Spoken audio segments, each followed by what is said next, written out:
Morning హెల్తీగా ఇన్స్టెంట్గా తినాలంటే ఇలా ట్రై చేయండి. ఈ సోడా ఈనో ఏమి లేకుండా హెల్తీగా తినచ్చు. డైట్ ఫాలో అయ్యేవాళ్ళకి వీక్లీ వన్స్ అయితే డైట్ ఫాలోయింగ్లో ఇదొక ఫుడ్గా తీసుకోవచ్చు. చాలా మంచిది. స్త్రీలకి అంటే లేడీస్కి అయితే ముఖ్యంగా చాలా మంచిదండి. ప్రోటీన్స్ విటమిన్స్ ఎక్కువగా లభిస్తాయి. ఇప్పుడున్న రోజుల్లో అయితే ఇలా ప్రోటీన్ ఫుడ్ తీసుకుంటేనే చాలా మంచిది. పిల్లలకి కానీ పెద్దవాళ్ళకి కానీ చాలా మంచిది అనమాట.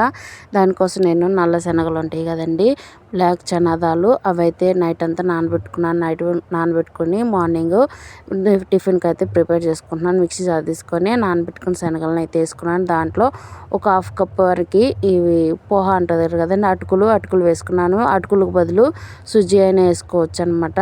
హాఫ్ కప్ వరకు సుజీ వేసుకొని దాంట్లో కరివేపాకు, కొత్తిమీర, పచ్చిమిర్చి, అల్లం ముక్క ఒకటి, జీలకర్ర, ఇవన్నీ సాల్ట్, కొంచెం పెరుగు, ఒక 4 స్పూన్ల వరకు పెరుగు వేసుకొని మిక్సీ జార్లో మిక్సీ పట్టేసుకోవాలి మెత్తంగా.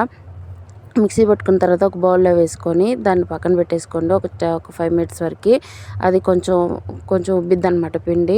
మనం ఈనో సోడా ఏమి వేయట్లేదండి, సాల్ట్ వేసేసుకున్నాం కాబట్టి ఇంకా కొంచెం ఒక 5 నిమిషాలు పక్కన పెడితే టిక్ అయిపోద్ది. ఇంకా అప్పుడు కొంచెం వాటర్ యాడ్ చేసేసుకొని మనం దోశ వేడి పెనం మీద దోశ పోసుకోవటమే.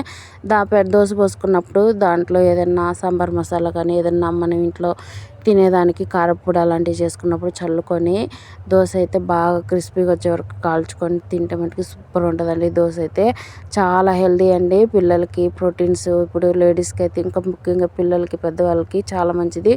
ఈవెన్ డైట్ ఫాలో చేసే వాళ్ళకి కూడా చాలా మంచిది అనమాట. ఈ వీడియో నచ్చితే లైక్ చేయండి, కామెంట్ చేయండి, సబ్స్క్రైబ్ చేసుకోండి. Thank you for watching friends. ఇలా ఈ మరిన్ని వీడియోస్ ఇలాంటి సింపుల్ అండ్ రెసిపీతో మీ ముందుకు వస్తుంటాను, హెల్దీ రెసిపీస్తో.